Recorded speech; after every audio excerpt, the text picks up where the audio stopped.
Hello and welcome to the Plant Paradigm Podcast, where we have inspiring conversations with amazing individuals from all around the world and look for ways to create a clean, green and sustainable future for us, the planet and all beings. I'm your host, Tom Simak, a fellow plant eater who strives to optimize every living ecosystem, passionate about looking after this beautiful floating rock we call home and all the lovely creatures that dwell among it. Today's conversation is amazing. I got the pleasure to record it in person, so we don't have the issue of technical difficulties with our good friend Zoom. We're speaking with Dr. Malcolm Mackay and Jenny Cameron.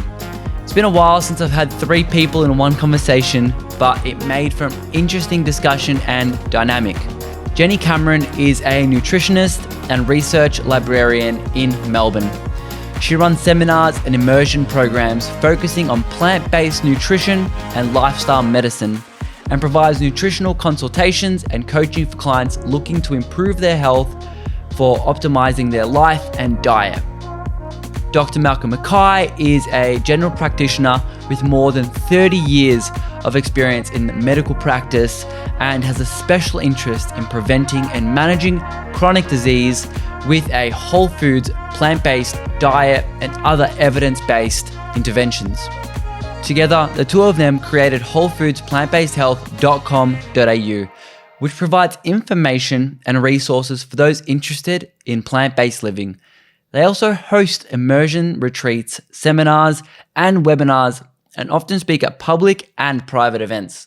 Amongst all of our previous episodes, it's very clear that a plant-predominant, if not plant-exclusive, diet is the way to go forward, both for our own health and the health of the planet and animals. How exactly do we even do that? It's something we haven't discussed on this show too much. Like, yes, you can get all your proteins from legumes, nuts, and so forth, and potassium and calcium from dark leafy greens. But I really want to look at the big picture. Personally, I had no idea how to transition to a plant-based diet. I remember searching veganeasy.com, talking to friends, and finding recipes, but not really understanding what nutrients to look out for. So I wanted to use this opportunity while I had Malcolm and Jenny to really give a comprehensive guide on how we can adopt and make that transition, what to expect, what to look out for, and different tips and tricks to make sure you're doing this in a very seamless and efficient way. That being said, this will definitely flow more like an interview and a questionnaire than a conversation, because I wanted to get a whole heap through to make sure that this guide is something you can send your friends and family if they're looking to transition to a plant-based or vegan lifestyle. With all that said, let's get into the conversation. Malcolm, Jenny, welcome to the Plant Paradigm Podcast. How are you going? Thank you, Tom. Very happy to be in your podcast. Yes, thank you. We're doing great, thanks. What's been happening? Well, this week we're really busy because we've got our second immersion for the year. We run a 6-day immersion at Anglesey in Victoria, and that's starting on Sunday. So it's exciting. Follow on with that. What do you guys get up to on your immersions? Well, it's 6 days, 5 nights, and I guess we start off by talking about the why, explaining some of the science and the reason behind the whole foods plant-based diet and other healthy lifestyle practices. And then we sort of shift on to what is a whole foods plant-based diet. And we also go into some of the behavioural aspects of helping people to sustain behaviour change. Jenny does some sessions on label reading, and we usually do a supermarket tour, but awesome. At our last one, it had to be a virtual supermarket tour when we take groups of people and look at product labels. We also, because it's a 5 or 6 day event, we also introduce some other healthy lifestyle measures. The importance of physical activity, for example, and we have beach walks on Anglesey Beach, and on the other days we have yoga, and we have someone come in and do a couple of meditation sessions as well. And the food side of it's all managed by Anita Ricky, who runs Digger's Veggie Kitchen. and she provides all the food for the whole week and does the cooking demonstrations. And I think that's this is sort of part of the important part of it being an immersion. That is, unless you go down to the local servo and buy a packet of chips, and I tell them I've got the cameras monitored, then it's 100% whole foods, plant-based, no oil, low salt, for breakfast, lunch, dinner, and snacks. And I think because it's of the high adherence that people get in that time, it's actually long enough for some people to experience some health improvements, like feeling better or joint pain going away. So what exactly is a whole foods? Like, is this a whole like brown rice type of situation, or what are we talking? Well, we're talking about eating foods as close to their natural form, where the amount of processing is really just to make something edible. So with grains, it's obviously a husk removed, cooked, foods cooked and raw. So it's eating grains, legumes, vegetables and fruits, but the grains must be whole, so not refined. And that's sort of the essence of the diet, and with some nuts and seeds. But we're cautious about the quantity of nuts and seeds, and we advise people to just use them minimally. Is this like when we're talking nuts and seeds? I know a lot of nuts have extremely potent omegas and stuff like that.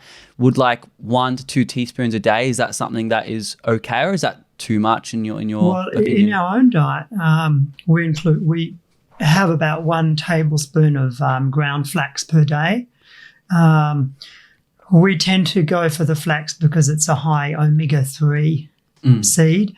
It also has other health benefits. The fibre in it helps to regulate hormone levels, for example. But I guess we shouldn't focus on any one particular food. Mm-hmm. But when you look at the nuts and seeds as a group, most of them actually have quite an undesirably high ratio of omega-6s to omega-3s. Many of them have almost no omega-3 and high levels of omega-6. And many of them also have, moderate levels of saturated fat levels that are significant. So what kind of seeds have high levels of saturated fat and maybe too much omega-6s? Well, in particularly looking at nuts, peanuts have almost negligible omega-3. It's like the yummiest nut. And almonds, what's almonds? A ratio of 2,000 to 1. Wow. Cashews, 125 to 1. And the importance of keeping the ratio in check is that if you have too much omega-6, it can affect your ability to convert the omega-3 to the long chain form. So, small amounts, like putting we put a heaped teaspoon in a peanut, straight peanut butter, peanut paste into a stir fry that's going to be shared between 2 of us. That's fine, but we don't go sort of, heaping tablespoons of things. I sprinkled last night's dinner had, sort of a heaped teaspoon of sesame seeds, stirred through. So just very small amounts, because all of those nuts and seeds, the only nuts and seeds that have a really good ratio are in the nut family. You've got walnuts at 4 to 1. And then you've got hemp seed around 3 to 1, and then your chia and flax, which are the other way. They've got much higher omega-3 than omega-6. So they're the ones that we sort of recommend to people to think about, just adding small amounts. It doesn't have to be a lot. Sometimes we see people's food diary where they're putting on their breakfast a tablespoon of flax, a tablespoon of chia, a tablespoon of hemp, and some crushed walnuts. And you just think, no, that's actually a lot of fat. And sometimes it would result in more of the calories in their breakfast bowl come from the nuts and seeds than have actually come from the oats, for example. I love that. And look, you guys didn't get born and then you were just whole foods plant-based. You had to make that transition at one stage or another. What was that like for you guys incorporating plant-based diets into your life? Did you go, okay, whole foods plant-based, or did you start with like the Oreos and that kind of stuff and then learn how to cook and live a plant-based lifestyle? What was that like for you two? We have very different stories. So Malcolm precedes my transition by a couple of decades. So wow. I'll let you start. Yes, yeah. My journey starts a long way back when I was in medical school, and the cardiologist told us about the what he called the inevitable process of atherosclerosis. How we get artery disease all over our body, and he showed us slides of heart attacked hearts and stroked brains and all the stuff that looked pretty gruesome for a 20-year-old, and but told us about the risk factors. But it was still like this will all inevitably happen to us all. And I didn't like the look of that, and I was starting to do some competitive distance running, and I didn't want my blood vessels to be blocked up. And then in pretty much the same semester, someone else told us that there were peoples in the world, like the people in Central Africa and Asia, but particularly I focused on the people in Highland Papua New Guinea, who pretty much lived on sweet potatoes. So it was, unprocessed, very low fat, very low salt, etc. diet.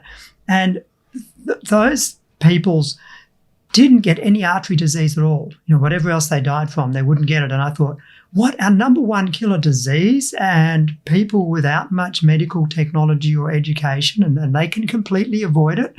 So I started my journey at that point, and I thought, right, I'm on. This is the direction I'm going to head in. I'm going to try and sort of simulate the low fat, more plant-based, diet of these peoples, while still, living in the Western world, and it did seem to work for me. I think within a year of making the transition, like I ran a 2:32 marathon, so that certainly seemed to help my athletic performance, and.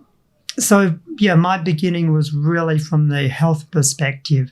I think if you eat no animal products for long enough, and I have over the decades, not in the last decade, but I have over the decades of my life, eaten small amounts of fish and other animal products, but 99% plants.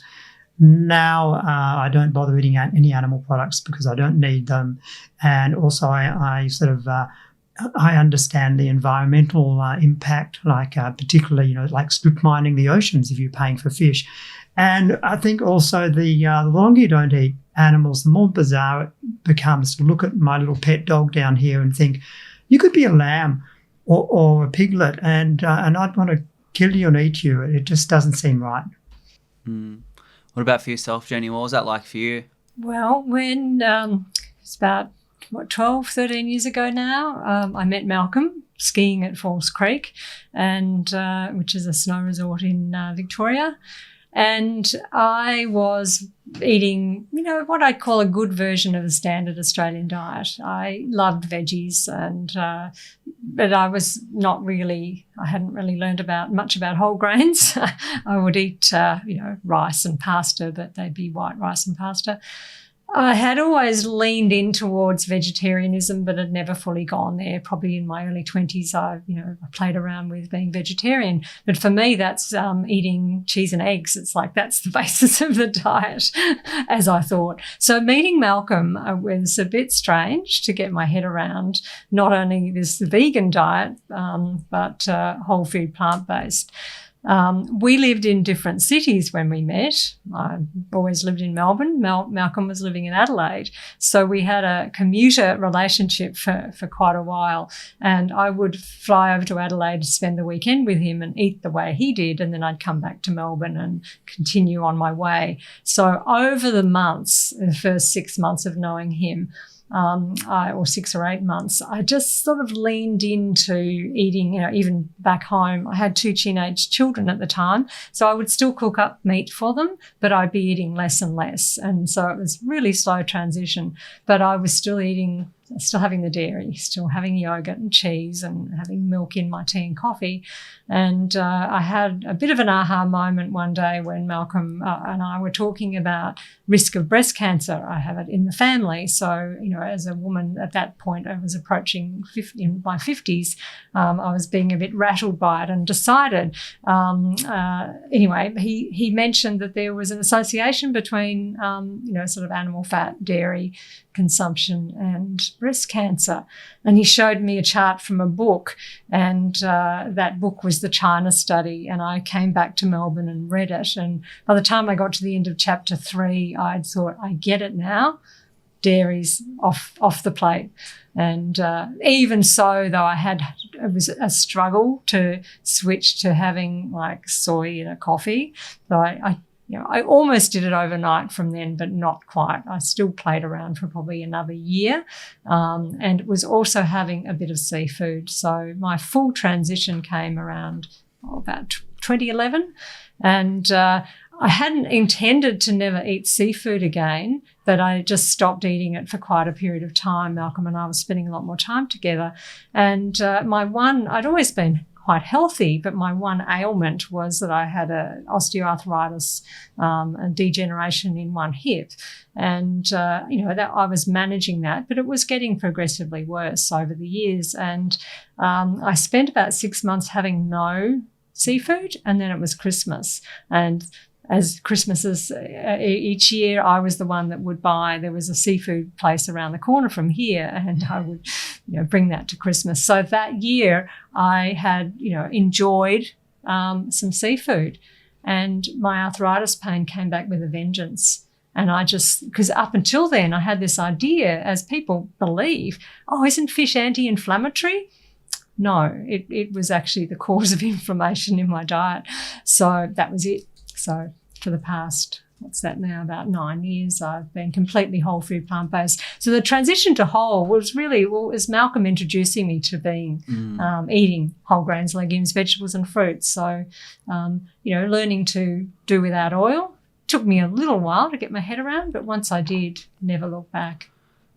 There's so much I want to dive into in there, but I want to start with, you both have versions of transitions that you made. Malcolm, you didn't touch on it too much. Did you, and I want to know your opinion, do you think when someone watches Cowspiracy or Earthlings or What the Health or whatever it may be, or maybe reads the China study and they're like, okay, so plants, and now they're not trained in nutrition, they don't know what to do, but they want to make that switch. Do you think it's better for someone to make that switch slowly and do meatless Mondays, meatless Monday, Tuesday, meatless, and then slowly start making that transition? Or do you think it is possible, if done in the right way, to let's just do it overnight, make that decision and learn how to do it? How do you do that? I think, if it's because you've just had a heart attack or some stents, if it's a critical situation, you might want to do it very quickly. But that's not generally the way people do it. There was a piece of research done where they asked all these plant-based people, how do you think people should transition? And most of them said, just change overnight. And then they asked them, how did you do it? And most of them say that they did it over a period of time. Mm-hmm. And look, it depends on what's their why. Why are they making the change?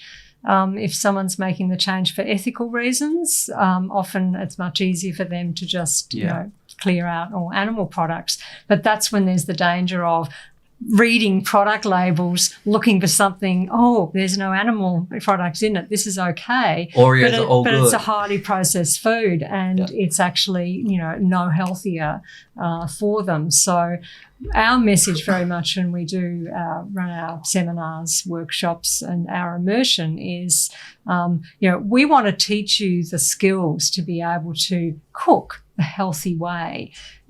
We talk about what about transition foods like the fake meats, and it's like, well, what are you trying to transition to if you go via foods which are also not health promoting?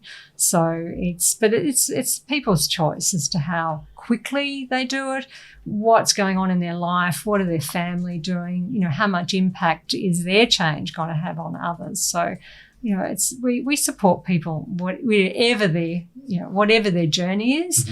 But coming back to, sometimes it's actually easy to draw a line in the sand and just say, I'm not going to do this. And it's often people who get the idea of whole food plant-based, they get the no animals and they get that they should be eating grains and legumes, but they don't really understand the extra importance of things being like whole grain and leaving out refined sugars and oils, because they're sort of zero, almost no nutrients in those food. And in the grains, a white flour versus whole grain flour, far fewer nutrients for the same number of calories. So the power of eating whole food plant-based is really around, having just about every bite something that's nutritious. It's a whole diet. There's no one food in there that's brilliant for you. It's more just, everything that you eat. So sometimes the strategy we take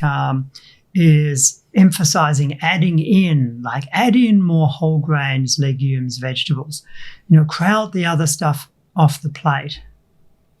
And that's sort of that's how I transitioned, in that I was still cooking up meat, when I still had teenagers at home, and I would just have my portion size would get smaller and smaller as I learnt to cook other things. I'd cook up a big pot of dal, and I'd have, it sort of keep some in the fridge and freezer, and I would just be adding to my plate the foods that I wanted to eat, which slowly pushed away the other foods. And I think some of the key messages that help people to really do whole foods plant-based diet, as practiced by the original Pritikin program and McDougall and Esselstyn and the Ornish program and Barnard's research. What's very important is to realise that our main source of calories is actually the starches, the whole grains, the legumes, the starchy vegetables. And to realise that those foods in their wet, hydrated form are actually fairly low in calories, far lower than nuts and seeds, for example. So if someone's going to get adequate calories from a whole foods plant-based diet, and feel well and make it work, they have to understand that they'll need to eat a lot of starches. I love that. And I think that plays really smoothly into what I really wanted to talk about today and dive into, which is, how does that transition work? How do we become plant-based, but also whole food plant-based, starch-eating herbivores? And the first thing I actually really want to dive into is, if we were to be making that slow transition, which I know a vast majority of people generally like to stick to, which animal foods are you cutting out first, and which other foods are you adding in to replace that? Well, I think the first animal foods to go are the ones that should have a warning label on them. They're the ones that the World Health Organization declared as Group 1 carcinogens, substances that definitely cause cancer in the sort of amounts we're exposed to them. And that's all of the processed meats. They have no place in our diet at all. Mm-hmm. They should be almost in plain packaging like cigarettes. Although I do believe in freedom. If you want to hurt yourself, we're not going to stop you. I think the next group to go would be the dairy foods, which might be a surprise for some people. But the dairy foods would be the next group to go. And then I'd progress on, and the red meat would be next in line. Jenny, I know for you, you're guilty in this category. I'm guilty in this category. Shana, my partner, is guilty in this category. Dairy is hard to give up. Cheese, milk, especially cheese, I think for a lot of people. Why is that the case? It's calorie dense. It's salty, and it's got something to keep baby cows coming back for. It's got casomorphins. When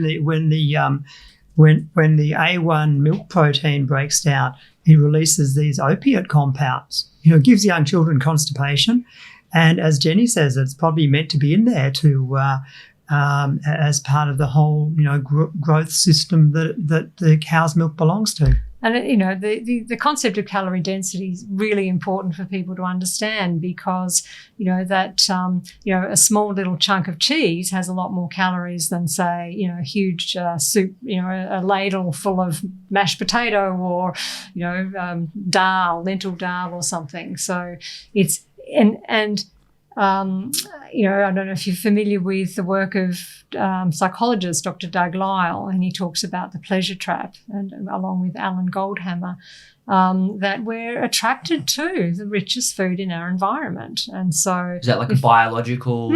Yeah. I mean, it's a survival mechanism for humans, because for most of our history, getting enough to eat was the issue, not how to survive in this, in our culture of abundance. And so, yes, if unless you've made the transition and you know that cheese is not your food, when, a tray comes past at a cocktail party and it's got little cheese balls on it, particularly if they're fried cheese balls, they've got oil on, they're even more calorie dense. So they're going to call you. That's what you want to reach for first. You tend not to reach for the carrot sticks if there's something a lot richer that you can eat. For the same reasons, the vegans will be attracted to, the packets of crisps and the chips and things. And the whole foods plant-based people will go, well, what about nuts? I think I might have some peanut paste because that's really high calories. Or if they find medjool dates, they immediately want to know, how many dates can I eat? How much dates can I eat? And it's, it's part of our human nature of pushing the boundaries, but it's also part of that very fine-tuned evolution that has us, looking for the food that's going to give us the most bang in terms of calories for the effort put out. I love that. And the second part of my question was, we're getting rid of these red meats and these cheeses. What are we adding in? What are some of the easiest meals or things we can start to cook up, start to add to our shopping list that we can bring home and take advantage of amazing foods? Because we don't want to miss out. You grow up your whole life, there's amazing foods that we eat that have animal products. And now we're switching to plants. We have to almost relearn a lot of the process. What are some of the things and meals we're starting with? Well, in terms of going shopping, you want to make sure that you have got for your pantry whole grains. So, oats, millet, quinoa, rice, brown rice or black rice or red rice. An array of whole grains and some beans, and they can be in tins. Like we say, keep it easy. We certainly use tin beans, although I'm experimenting more now with cooking up beans in a pressure cooker. So have whole grains, some legumes, and an abundance of vegetables and fruit, which some you can keep in the freezer to make life easy again, or something might not be in season. So frozen fruit and veg is fine. So it's really just starting there, and then also having in your pantry some good flavourings, because we don't use oil and we don't use added salt. We think it's important to spice up. We use herbs and spices quite liberally. So in terms of, like we build a meal, if we're talking about, say, an evening meal, we build it around the starch. So it's like, well, what are we going to have tonight? So the starches are the legumes and the grains. So it might be, we have millet tonight. That might go nicely with a black bean spicy chili dish. And so that's how our thinking, instead of, if someone's accustomed to having meat, they usually make that decision, what's for dinner tonight? It's the chicken or it's the fish. So for us, it's thinking about the thing that's going to contribute the most calories to the meal, which is those starches. And so there's always vegetables, sometimes salad, but we often will have salad more as an entree than with our mains. It's planning to have enough starch on the plate is the important thing, or you just won't have a meal that's got enough calories for your energy needs, which is a problem for some people transitioning to whole food plant-based. They undereat by way too much. You just get filled up on the fibre. And then two things can happen if you undereat. You might just feel tired and lethargic and say, I had no energy until I ate some meat again. Or your brain will cleverly overrule you, and you'll then end up reaching for something really calorie rich, which may be some processed food. So the most basic meal model, plate model, say for an evening meal or a lunch, would be half of the plate is the main starch, and the other half is a sort of a vegetable dish. And we usually do a vegetable dish with some legumes in it, so there's more starch again. But usually our vegetable have a vegetable dish that sort of has is a bit liquid, so that there's sort of some sort of semi-liquid part of the meal to go with the brown rice or whatever the starch is. And in the case of my lunch on a work day, I normally have a big bowl of chunks of sweet potato with last night's vegetable dish reheated. I love that. Look, and when we're making that transition, I know a lot of people are really scared of, let's look at common things. B12, of course, iron, calcium, all these, like a lot of things that people are worried about. Now, we have beautiful medical technology available. We have blood tests that we can do to look at different markers in our blood. Do you recommend people take blood tests quite often to see if they're deficient in anything? And this could be following a plant-based diet or even not, because I know a lot of people that aren't following plant-based diets are deficient in a plethora of categories. What's your take on doing that kind of stuff? It's interesting. There's a Nathan Pritikin interview on the Dr. McDougall website. And when Nathan Pritikin first started doing this, like, back in the 50s or 60s, everyone was so afraid of deficiency of plant-based diet that he just had a huge amount of blood tests done. But in actual fact, it's quite simple to have an adequate plant-based diet. There's a couple of nutrients which relate to the fact we don't live in nature. And one of them is B12 that you could get from dead animals, or you could get from, it's made by bacteria. So you could get it from dirt and dirty water and dirt on your potatoes and slime on your fruit, but we don't. So we'd recommend everyone who goes on a plant-based diet takes a B12 supplement. And any B12 supplement, at least a couple of times a week. It doesn't have to be too fancy. The vitamin D is only for people who don't live outside enough. Other than that... I'm going to stop you there for a second, Malcolm. What does outside enough mean? It depends on the latitude you live in. Like if you're talking about living in the southern part of Australia, and the summer you don't need much outdoor exposure to get adequate vitamin D. In Melbourne's winter, you probably have to have a significant amount of time, outside in the middle of the day. Maybe even 20 or 30 minutes a day in the middle of the day in the winter to get enough vitamin D. So as a doctor, I measure people's blood, and if it's the end of winter, then I sort of expect most people to be a little bit low in vitamin D unless they take a supplement, unless they're an outdoor worker. As far as the blood tests go, it's always more important to actually do the things than to sort of measure them. So I don't think you need to have frequent blood tests. I think the things I'm often more interested in, and the people I see as a GP and lifestyle medicine doctor, is that they often have high cholesterol. They may have diagnosed heart disease, or they may not know that they actually really probably do have it. They may have impaired blood sugar control. So I'll be looking at some of those things to sort of monitor their progress and how well they're going. But I guess we'll also be testing some other things like testing for low iron levels, particularly for females. And, if someone's suffering from low energy levels, we might do things like check their thyroid and their liver and kidney function. In general, you might have a blood test once a year, but I think I was a bit of a hypochondriac in the past. So nowadays I only have a blood test, every, couple 2 or 3 years, because it's like it's been normal the last few times. I'm still doing the same things. Mm-hmm. If I'm feeling well and I'm running well, it's probably still going to be normal. And I take my B12 and my D if I don't go out in the sun, and other nutrients. I mean, we're not in the pregnancy age group, but iodine's particularly important in pregnancy. And one of our little nutrition tweaks, nutrient-wise, is to eat a few sea vegetables, now and then, to sort of just make sure that we have an adequate intake of iodine.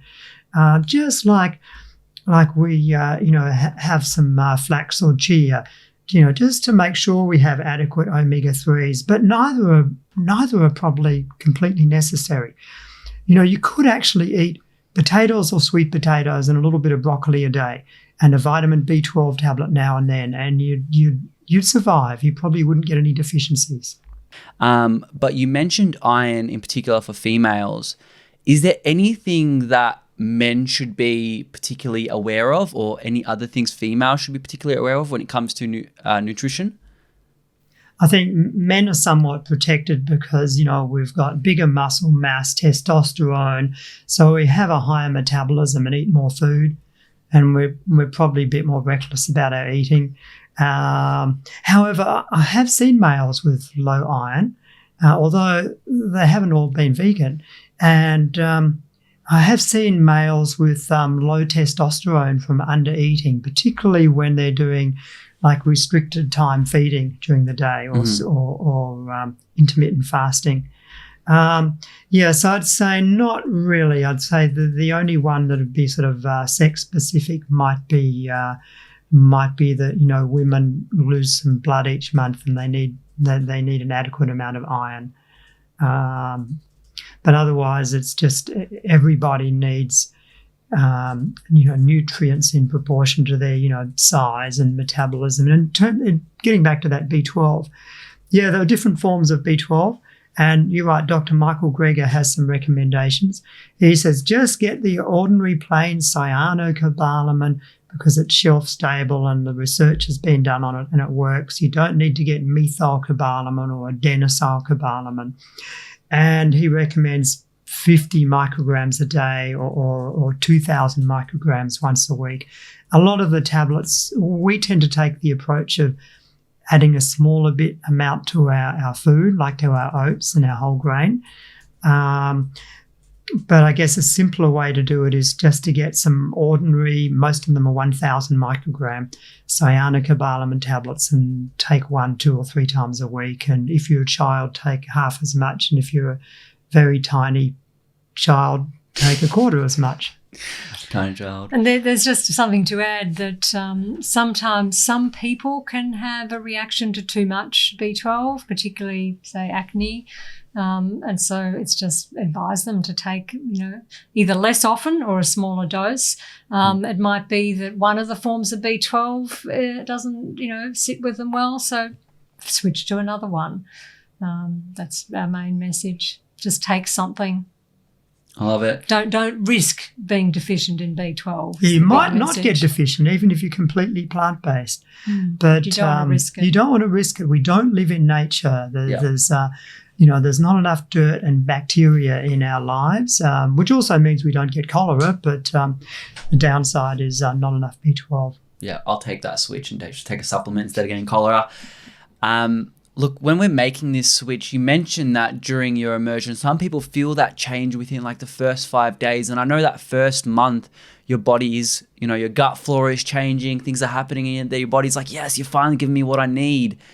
What are some things we can feel both internally and maybe see on the outside that are changes that can happen from adopting a whole foods plant-based diet? Well, initially, if someone has not been... Humphrey's heading out. Yeah, someone's not been eating legumes, the microbiome won't be used to that, and so that can cause some digestive issues. And our message if someone's having trouble there is say still eat some, but really back off on the quantity. Just add a tablespoon of beans to your dinner. Doesn't have to be a huge amount. So there's that issue. But in terms of there are some downsides in the earliest days if it's a total transformation, because it's like if they've come to the immersion, and we've had people come to the immersion who've literally that morning eaten, sort of eggs and bacon or, McDonald's. Wow. And then, they're thinking maybe they're having their last supper. And so, they might feel a little bit of discomfort for a few days. But after that, some of the things we've witnessed, the most glorious one is often unexpected for people, usually about 5 days in. And it can be with someone who's already been eating plant-based, already eating a fairly healthy diet, but they've never quite gone away from the oil before. And 5 days in, people have reported that their knee pain has gone away. And the big difference has been, very much a whole food plant-based diet. So everything they eat is based on those 4 food groups, minimally processed.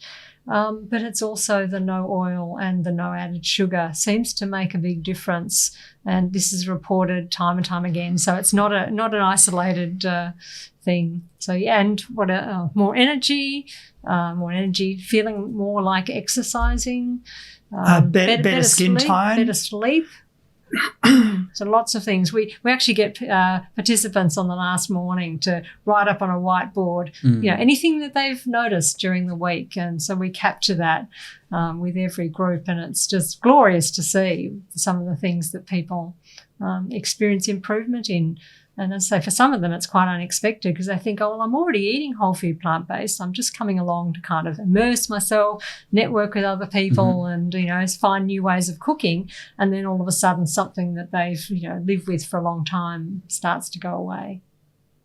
I love it. And one of the big changes that people generally find is actually weight loss. That can come in many different forms. Why is it that people lose weight when they start adopting a plant-based diet? It's a multiphasic thing. Right at the very beginning, they're unloading a lot of salt. It's the salt in your body that hangs onto the fluid. It's how your body regulates its sort of volume of fluid. And so if you've come from a standard Australian diet or a vegan diet with lots of processed food, every day you're piling in the salt, and you could easily be carrying around an extra litre of fluid. If you're a large person, you might even be carrying around 2 or 3 litres. And so during the first few days, you'll unload that salt and the fluid. And of course, you'll lose a kilo per litre of fluid that you unload. I think I guess the next stage of weight loss is it's often fairly rapid in the first few weeks. Yeah. And that could be partly because the person, it could be unintended and even undesirable for some people, and it's because they haven't quite adjusted or adapted to the larger volume of food. And we've had people come to the immersion and serve a little bit of food, sort of like buffet style, serve a little bit of food onto their plate. And then they go back and then they look over at Jenny's plate. They look at my plate and just think, yeah, he's a weirdo and he went running this morning. And then they look at Jenny's plate, but then they look at like Jenny's 85-year-old mother often comes along, and they might look at her plate, which is also piled high, and may go back to the buffet and put more food on it. So the weight loss will tend to continue. However, there are some traps in that. When I see people who are stuck with a weight loss, and maybe because they're eating out just a little bit, like maybe 2 or 3 lunches and a couple of dinners, like sometimes people, most of their meals can look pretty good and fairly low sort of calorie density. But just those few items of rich food can add a huge amount of calories in each hit. And that can sometimes be, if I see people who have been doing whole foods plant-based, for at least many months, and their weight's a bit stuck, and you look through their food diary, often you do find that there's an excess of nuts and seeds. And of course, it goes without saying that, if there's a little bit of oil here and there, then there's an awful lot of calories of oil. Let's do the oil thing. Let's do it. Let's tackle it. So a lot of the time, a big pro, I guess, that's talked about when we're looking at something like the Mediterranean diet. Now, obviously, even Blue Zone diets, so they have, majority whole foods plant-based, they have minimal fish or meat on occasion, and they have extra virgin olive oil. Now, that in a lot of places and for a lot of people is considered a healthy associated correlation between that and heart health. How is it possible that it's not when you've got so many other papers that say yes? Like, where is the confusion happening? Well, one of the things with one of the key research studies of the last decade, which people refer to as showing, a diet rich in olive oil or nuts, a Mediterranean diet is heart healthy, actually saw the progression of heart disease. There were 7,000 people in the study. And so we call the Mediterranean diet with oil is the diet which heart disease still progresses, because people who at baseline were free of heart disease, went on and had events. So what we advocate for heart health is, going very low in fat, whole food, plant-based. That's the only one that has been proven, that there's research papers published showing, halting the progression and in many cases the reversal of heart disease. The Mediterranean diet does not do that. It slows the progression. With the classic example being the PrediMed study, where they had one group who were advised to eat a low-fat diet, but we didn't give them any nutrition advice for the first 3 years, and they never changed to a low-fat diet, compared with a group that got nuts delivered each week and a group that got extra special, extra virgin olive oil delivered weekly. I think it was a 5-year study, and the reduction in heart events in the intervention groups versus the control group didn't reach statistical significance. It was only a reduction in non-fatal strokes, and they only made it look good by lumping the strokes together with the heart events and to call it cardiovascular events, and were able to show a small difference, but not the but they didn't stop the disease progression. And then, of course, it's often a matter of what's the whole package. So the Mediterranean diet studies look at a whole package. Like, you get people to eat more vegetables, some whole grains, some legumes, less red meat, less processed food. It's sort of compared to what? Of course, you'll see it's sort of like vegetarian light. Of course, you'll see an improvement of health. But when you actually drill down and ask for studies that say, well, what about if we controlled for all the other aspects of diet, like the vegetables and the fruits and the legumes, and just added in the oil? And I think that's where the research fails to support the idea that extra virgin olive oil protects you and reduces heart disease. And in fact, some of the local research done here in Melbourne, one of the things they find is that when they get subjects to add, 2 or 3 tablespoons of olive oil to their food each day, they eat more calories and start to gain weight. Right. Because this is the sort of whole fundamental sort of nutrition science 101 about oil.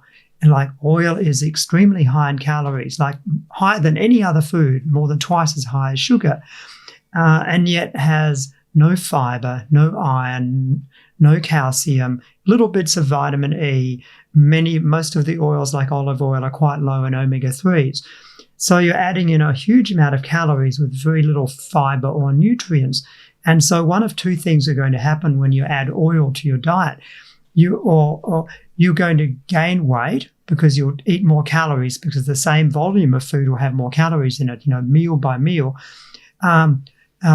Or if you very carefully ate less of everything, then you'd get less nutrients because you'd be eating less, whole grains, less beans, less fruits, etc.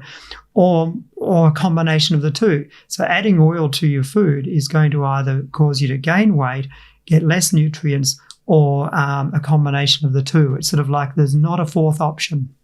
How do you even cook without oil? Do you use water? Like, if we're frying something up on a pan, you don't want the thing to stick to the pan. How do you not do that? Well, we generally would use a good non-stick pan. And the thing that people usually like to start a stir fry with is onion, and that's the one that it's nicer if it doesn't sort of get too wet and steamy. So we just put onion at the bottom of a dry pan, like bring the pan to heat and put the onion in. No water either? Nothing, absolutely nothing, because there's water within the onion. Yeah, and right. So you just, you don't have to be standing right over it, but you sort of leave it for a few minutes, give it a stir, leave it another minute or 2. And this is the trick, is learning the right moment. And so probably, back in the day, it might have taken me a few goes to get this right.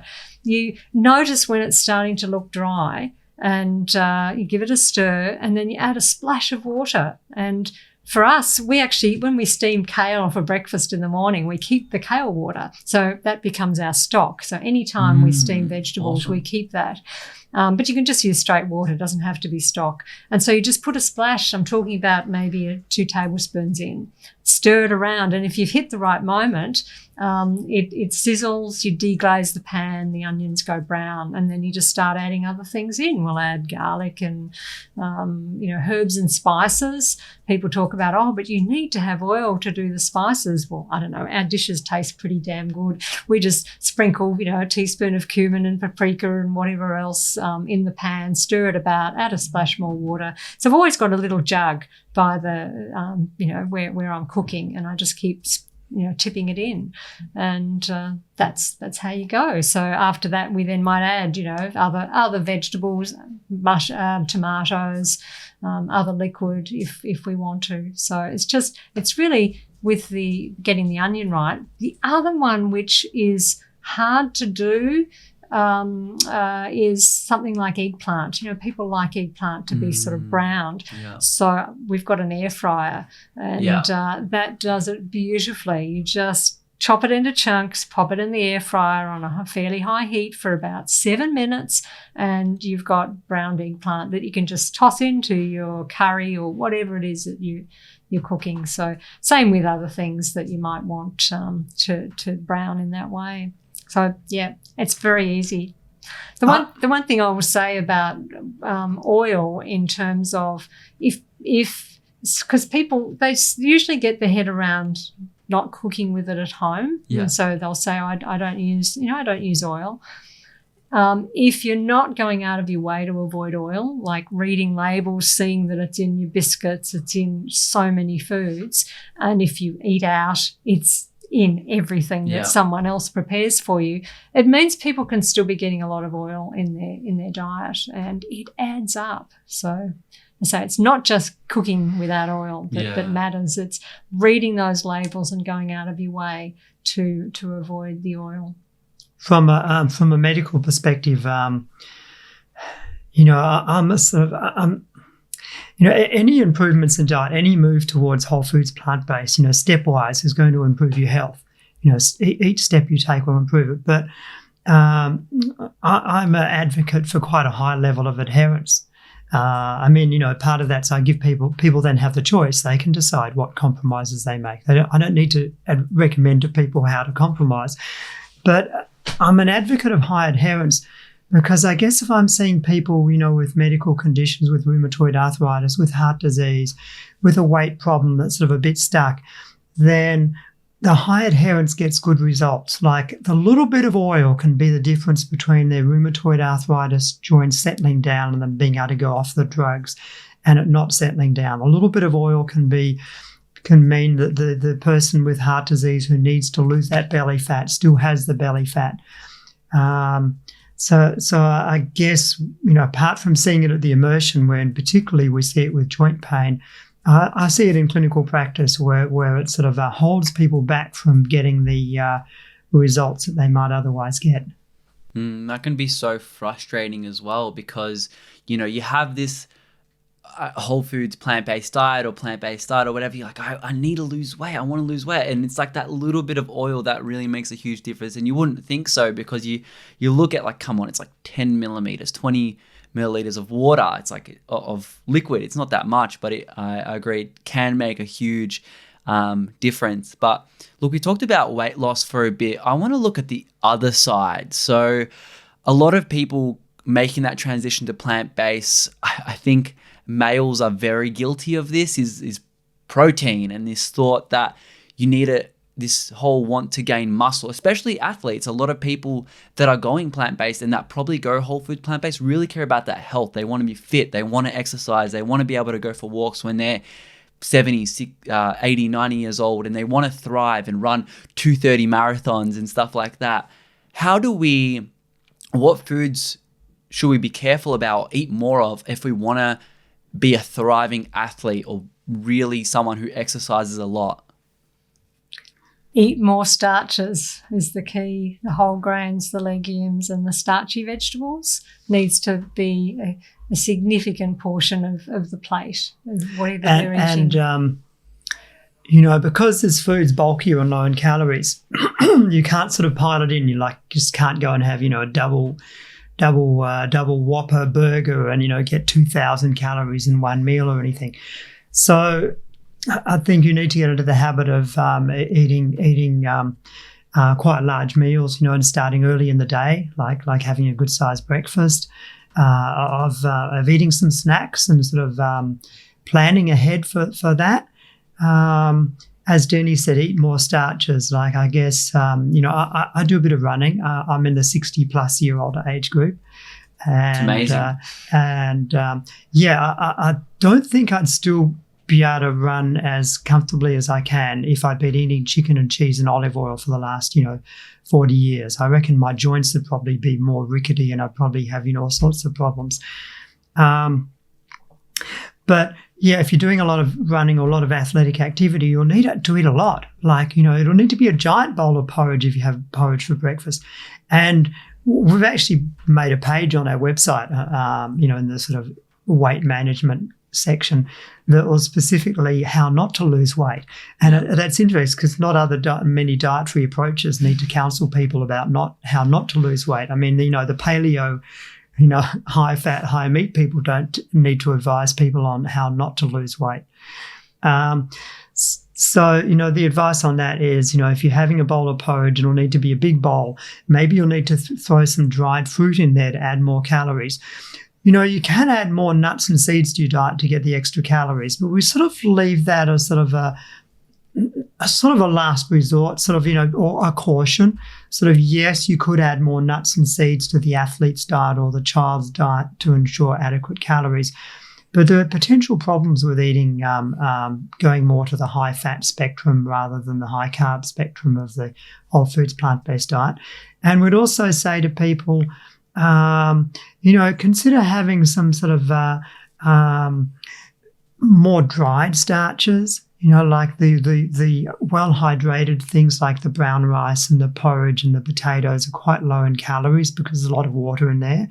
But then if you take things like oatmeal cookies or medjool dates, foods that are drier, that are still rich in carbohydrates, they're a lot more energy dense and they can sort of help the athlete, the person who's struggling to eat enough calories. The protein question. It's like, there's a lot of mythology out there about how much protein you need per kilogram of body weight if you become an athlete. And there are a lot of guides that have ridiculous sort of recommendations. Basically, if you're eating things like oil, it's funny, isn't it, that people worry about protein and then they eat oil, and oil gives you all these calories with no protein. If you're eating things like oats, it's like 14% of calories from protein. We only need about 10%. In fact, we don't actually need that much, but 10% is considered a safe level of percent calories from protein. So it's about 14% in oats and wheat. Potatoes are probably around 10%. Legumes are right up around 25%. So it's really difficult for us to not get enough protein if we're eating adequate amounts of calories. And then you say, well, I'm an athlete and maybe I need 50% more protein. Well, are you going to eat more food because you're training hard, because you've got bigger muscles? I think you will be eating more food. So you'll get more protein. So really, if you're an athlete thinking about where I need to choose some food for protein, you probably should be more just thinking, okay, I need to choose some food for adequate energy intake, and I need to choose food that's rich in anti-inflammatory and antioxidant substances, because then my body will get less damage from each training session, and then I'll recover more quickly, and I'll be able to do more high-quality training sessions than my opponents who are eating a junk food vegan diet or eating chicken. One thing I'm really interested in is food composition. It seems like it's a bit of a nerdy topic, but I'm fascinated to go into the food composition tables and look up, what's in a food. And one of the things that I see as one of the most common mistakes people make, whether it's protein, whether it's calcium they're fixated on getting enough of, is that if you don't understand the concept of calorie density, you will attribute a high protein food to something that has, say, a lot of protein per weight, say per 100 grams, without understanding that as a percent of calories from protein, it's actually not very high.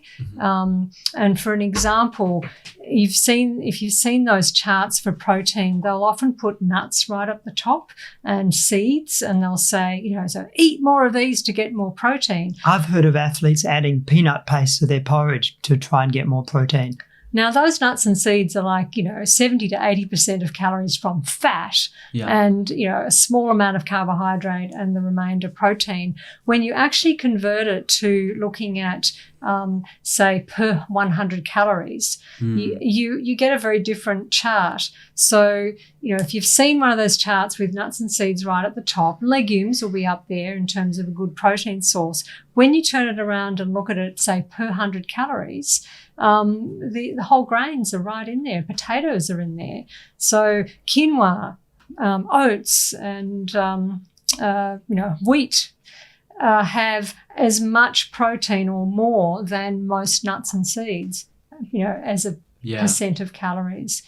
And so coming back to this, people who have high energy needs, they're worried about getting enough protein, they tend to be skewed into the wrong things. And as Malcolm said, if you just eat enough calories, including from those grains, you're getting enough protein. The same thing applies to other nutrients like calcium. People say, sesame seeds are good for calcium. Yeah, they're very high in calories as well. So if you flip it around and say per 100 calories, how do they stack up? And you find many other foods are a much better source of calcium than your seeds. So I think looking at nutrition in terms of macronutrients, I think does a great disservice. The fact that we have a protein group in our dietary guidelines, I think sort of a big mistake, and goes back to the days when that was the meat group. For example, as Jenny pointed out, well, the legumes are in there, the nuts are in the protein group, but the whole grains are not. But as Jenny said, per calorie, things like oats and wheat are up with any of the nuts, and they should be in the protein group as well. And then to actually divide foods up into what foods are proteins and what in carbohydrates makes no sense when you're eating whole plant foods, because they're a mixture. Like, beans might be a quarter protein and 3/4 carbs, unless it's a soybean. And the grains will be like, oats, 14% protein, similar amount of fat, and the rest carbohydrates. So it sort of doesn't work out. And the whole idea that there are protein foods means that if you try and analyze your food according to those sort of guidelines, it looks like my bowl of porridge has no protein because there's nothing from the protein group. But the oats provides plentiful protein. Yeah, we've busted a few myths today. I was wondering if you guys have any other common misconceptions that you think are important to bust regarding diet and lifestyle. Well, I guess in terms of weight loss, I think, no, not everyone's aware. There's been a tendency to emphasise physical activity, and I'm an athlete. We work out every day. We've been to a swim group today, and we'll do gym tomorrow. And so we appreciate that exercise is a very important part of a healthy lifestyle. But when you're talking about something like weight loss, it's mainly about the food. Like, it's 3/4 about the type of food you eat, not just the quantity, the portion control, but the type of food you eat. And I guess the other sort of associated myth with attributing more than should be to exercise in terms of weight control, this whole idea of portion control isn't a great idea. Like, eating less of the type of food that makes you eat too much food and is too concentrated. We're actually encouraging people to have large portions of the low calorie density whole plant foods.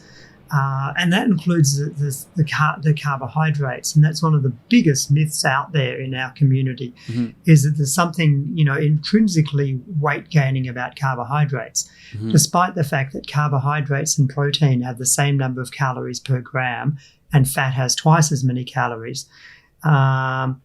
Nothing could be further from the truth when you're talking about, carbohydrate foods that are your whole plant foods, whether it's a potato or some oats or some, most legumes. I think that's true. Like, with the carbs, I think they're demonized unnecessarily. I mean, I can only speak anecdotally. I did a week just to try it out for fun and for a video. I ate fruit only for 7 days, which, was a bit of a challenge just in terms of it's just fruit. I wanted to add spices, but, people vilify, especially people on keto diets think fruit is like the Antichrist. And yet over the course of the 7 days, I lost 3 kilos. And you can look at me, I don't have much to lose, but losing that was insane. And people vilify carbs for what reason again? Like, come on. Well, it's because, I don't know, Dr. Atkins was one of the original people, but he was very overweight and had heart disease when he died, so not a great example.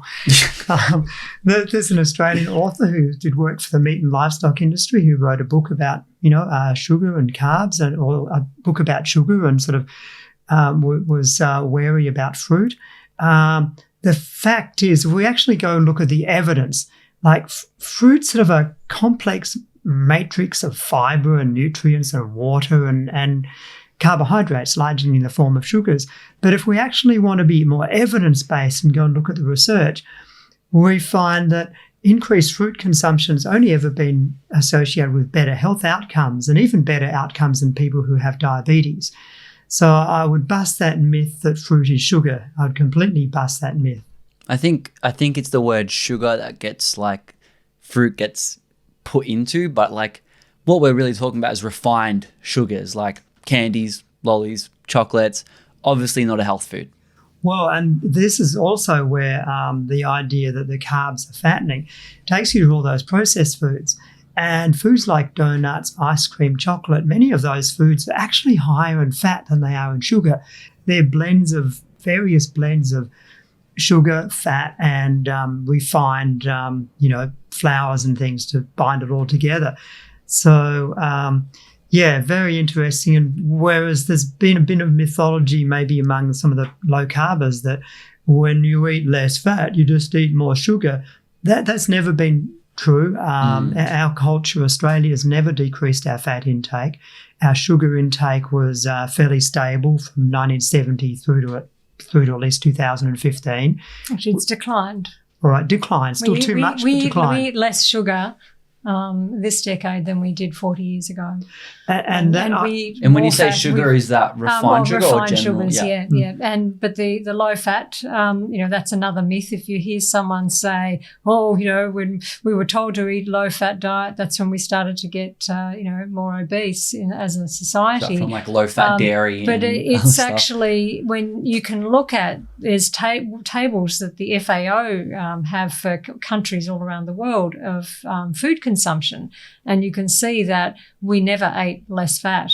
It's slowly increased over time. We eat, as a percent of our whole diet, we eat more fat than we ever did. So, and for Australia, it's a bit different in some other countries, but in Australia, between 1970 and, the last decade, we eat less of, simple sugars. So that's another myth that people have. Look, you touched on dairy a little bit.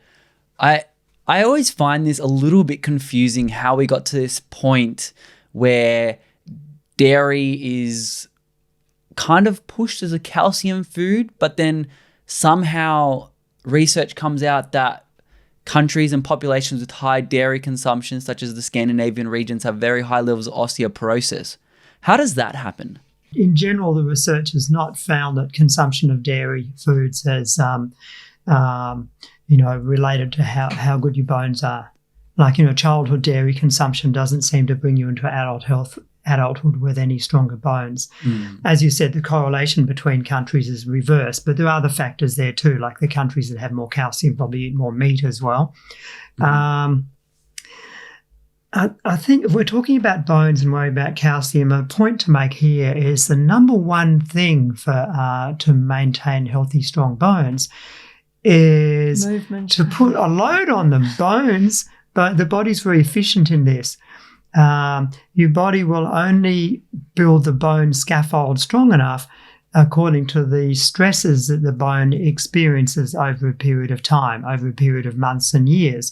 So the key to maintaining strong bones as you get older is to be both putting weight on them, but also to build some muscles that pull on those bones and flex them. Because the bones will only be as strong as the weight put on them and the muscles that pull on them. I love that. I think throughout the course of this conversation, we've touched on a lot of things, I think, to give people a general understanding of how to start adopting a whole foods plant-based diet, and I think we've busted a fair chunk of myths as well. And coming towards the end of that all, is there anything that I'd love to give you guys the platform to speak your mind. It could be related to what we talked about. It could be something completely unrelated, something that's been on your mind last few days, weeks, months, or years. The platform is all yours. Well, I sort of like to summarise, picking up on the thread of talking about myths, really the importance of the whole dietary approach, and not looking at any one food as a superfood, and to also link that in with the research. So I know many people, follow the research and come to conclusions like, oh, you need to eat, one Brazil nut a day for this, and you need to eat that.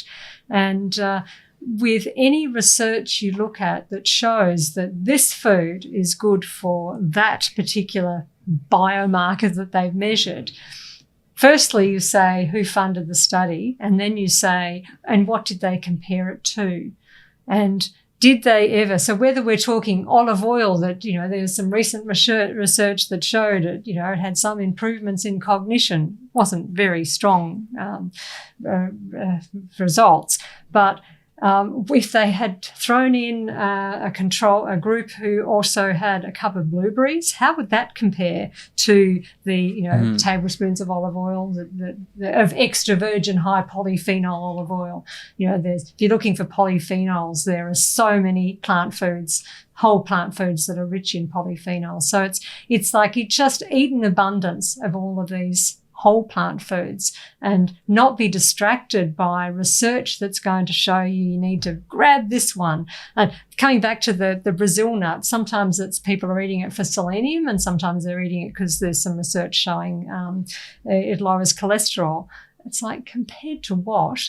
But you've got all of your foods have some selenium. It's a trace element. You only need it in very small amounts. You don't have to have a particular food to get that nutrient. It's as though you're trying to have one food that's going to give you your whole day's intake of that, and it's not necessary. Love it. Malcolm, your turn. Words of wisdom, please leave us with something. Well, I guess from the health medical aspect, there are people out there who are saying, eat more meat or go low carb, or, and they're sort of, they'll say, oh, it's good for weight loss or it's good for that. And they might have some short-term studies but compared to what? But I think a whole foods... The catchphrase of the day. Yeah. A whole foods plant-based diet for health-wise has a breadth of effect.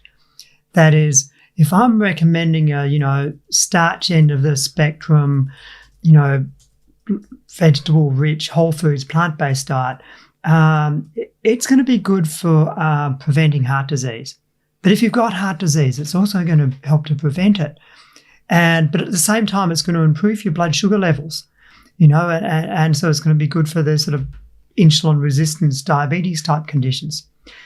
It's going to be favourable for athletic performance, for cancer reduction. So it's sort of like this wide breadth of effect, so that it's sort of like one diet to rule them all, which I know sounds like a bit of a sales pitch.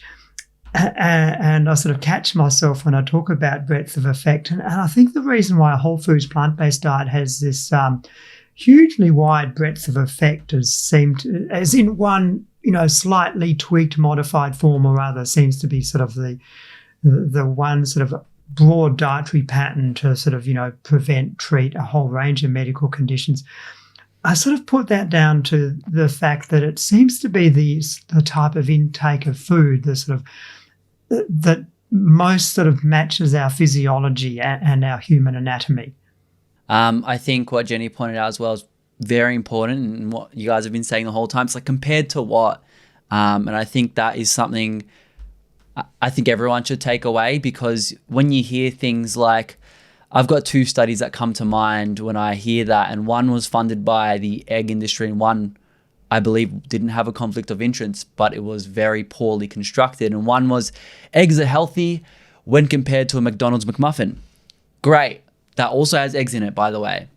And then the second one is a ketogenic diet. There's lots of studies that point, yes, a ketogenic diet is actually favorable. Ketosis, lots of these things when compared to the standard American diet, which much like standard Australian diet is not the most ideal by any stretch of the imagination. I think it's like 45% of our calories comes from fast food for the standard Australian. So I think that's a really big takeaway. And I wanted to finish up with a thank you. I appreciate what you guys do for, the plant-based community. Putting out knowledge in a really altruistic fashion has not only given your patients and the people that you speak to a really nice platform and a support group for taking control of their lives and really optimizing themselves for health, for themselves, for the planet, but also for the animals. They all play a part. So I thank you for doing the work that you guys do. I'll leave all the places that people can find you in the show notes, but is there one place that is the best place to connect with you guys? Well, our website, which is wholefoodsplantbasedhealth.com.au, and you can contact us through that. So we try and make that website a sort of an information support resource, and sometimes when I put a new page on it, I've got a group of patients in mind. A page on hypertension or all the tweaks you can make for high blood pressure. And if you're interested in any of the events we do, our 4-part webinar series or our live-in event, that's all listed on our website. And we have other sections where we feel we need to be collaborative in this whole foods plant-based desert in Australia. So we have other sections of the website where we list other health practitioners who are on the same page. And on our Facebook page, which has been a bit quiet lately, we're quite positive about posting and giving people information about the work and the resources and the events that other players are putting on. And I forgot to mention that my background as a librarian, so the website's very much just like an information guide. It's not a flashy modern website by no means, but it's a resource, and we're always trying to put up the best and the latest resources. And I'll just add that, yes, we run webinar series, so where people can learn the sort of the why, what and how of whole food plant-based over 4 sessions, and we've got one starting in April, which you can find from our website. Awesome. And there's another website, which is a landing page. You'll find a link to it, I think, from the first one. I have a Dr. Malcolm Mackay website, sort of for people who want to contact me as a doctor. Because he does telehealth. Yeah. Right, from anywhere around Australia. Yeah. I love that. Well, thank you so much for your time today, guys, and have an amazing week. Thank you so much, Tom, for giving us this opportunity. It's wonderful. Thank you, Tom. Hi there. Welcome to the end of the episode. There was so much that we actually touched on, and thank you once again to Jenny and Malcolm for letting me come in and pick your brains, and the wisdom that you left us is insane, and I'm eternally grateful for that. I think this conversation is an amazing resource for those who are plant curious, and maybe those who are even plant-based and looking to get a more whole foods plant-based approach to life. Send them this conversation, and if you got some value out of this, feel free to leave an Apple or iTunes review. It helps out so much. And on all the other platforms, just tick that follow and subscribe so you don't miss out on new episodes. But that is all from me today. Until next time, stay happy, eat plants, peace.